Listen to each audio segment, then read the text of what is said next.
नमस्कार दोस्तों। तुलसी के जन्म के पीछे एक पौराणिक कथा है। एक बार भगवान शिव के नेत्रों से तेज रूपी भयानक ज्वाला निकली, जिसे सृष्टि की रक्षा के लिए शिव जी ने समुद्र में डाल दिया। भगवान शिव से निकले उस महान तेज से एक बालक का जन्म हुआ, जो बहुत ही तेजस्वी और शक्तिशाली था। जल में जन्म होने के कारण उसका नाम जलंधर पड़ा। कालांतर में जलंधर असुरों का राजा बना। जलंधर का विवाह दैत्यराज कालनेमी की पुत्री वृंदा के साथ हुआ। वृंदा परम ईश्वर भक्त और पतिव्रता स्त्री थी। जब भी जलंधर युद्ध में जाता था, तब वृंदा पति की रक्षा के लिए भगवान के ध्यान में लीन हो जाती थी और जलंधर पतिव्रता स्त्री के तेज से युद्ध में सुरक्षित रहता था। एक बार स्वर्ग का आधिपत्य पाने के लिए जलंधर असुरों की विशाल सेना के साथ देवताओं से जा भिड़ा। जलंधर के नेतृत्व में असुरों ने देवताओं को पराजित कर दिया और स्वर्ग पर असुरों का राज हो गया। देवतागण भागे भागे देवगुरु बृहस्पति के पास पहुँचे। बृहस्पति के कहने पर देवतागण भगवान विष्णु की शरण में पहुँचे। देवताओं की प्रार्थना सुनकर भगवान विष्णु उनकी सहायता के लिए जलंधर से युद्ध करने गए, पर भगवान विष्णु शिव के तेज से उत्पन्न हुए जलंधर को पराजित नहीं कर सके और उसे वर मांगने को कहा। जलंधर ने चालाकी से भगवान विष्णु को लक्ष्मी सहित अपने महल में रहने का आग्रह किया, जिसे भगवान विष्णु मना नहीं कर सके। इस तरह जलंधर ने भगवान विष्णु से भी अभय प्राप्त कर लिया। इसके बाद हारकर देवतागण देवगुरु बृहस्पति के साथ भगवान शिव की शरण में गए। देवताओं की सहायता के लिए भगवान शिव जलंधर से युद्ध करने गए, पर भगवान शिव भी उसे पराजित नहीं कर पाए।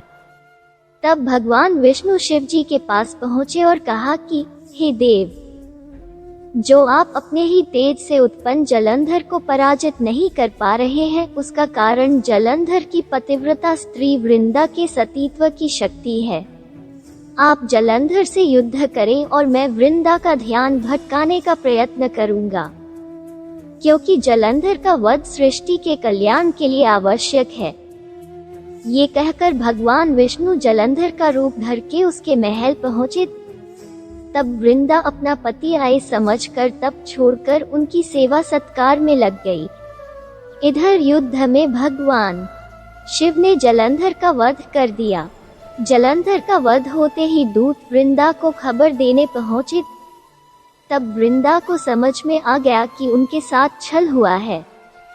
तब वृंदा ने भगवान विष्णु को अपने असली रूप में आने को कहा और उनको पत्थर हो जाने का श्राप दे दिया और स्वयं योगाग्नि में प्रज्वलित होने को उद्यत हुई। पर तभी वहां सभी देवी देवता पहुंचे और माता लक्ष्मी वृंदा से भगवान विष्णु को श्राप मुक्त करने का अनुरोध किया, जिसे मानकर वृंदा ने भगवान विष्णु को तो क्षमा कर दिया, पर स्वयं योगाग्नि में भस्म हो गई। तब उसी भस्म से एक पौधा उत्पन्न हुआ, जिसे तुलसी कहा गया।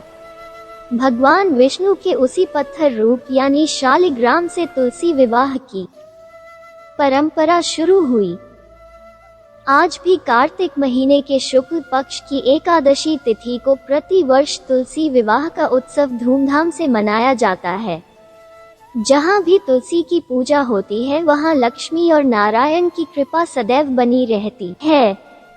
भगवान विष्णु को तुलसी अति प्रिय है। बिना तुलसी के उनकी पूजा अधूरी मानी जाती है। सनातन हिंदू धर्म में घर घर तुलसी के पौधे की पूजा की जाती है। इसके पीछे धार्मिक के साथ साथ वैज्ञानिक कारण भी हैं। तुलसी एक बहुत ही सकारात्मक पौधा है। कहते हैं कि तुलसी का पौधा घर में लगाने और पूजा करने से घर के बहुत प्रकार के वास्तु दोष और नकारात्मकता दूर हो जाती है। साथ ही माता लक्ष्मी की हमेशा कृपा बनी रहती है।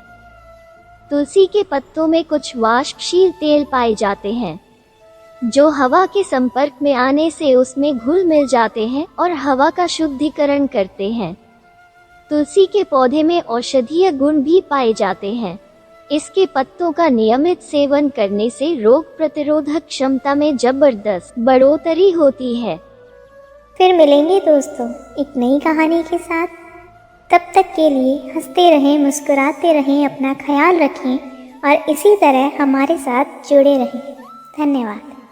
अगर आपको ये कहानी अच्छी लगी और इससे कुछ सीख मिली तो चैनल को सब्सक्राइब ज़रूर करें। आपका एक सब्सक्राइब हमें इसी तरह से नई नई कहानियाँ आपके लिए लाने के लिए प्रेरित करता है।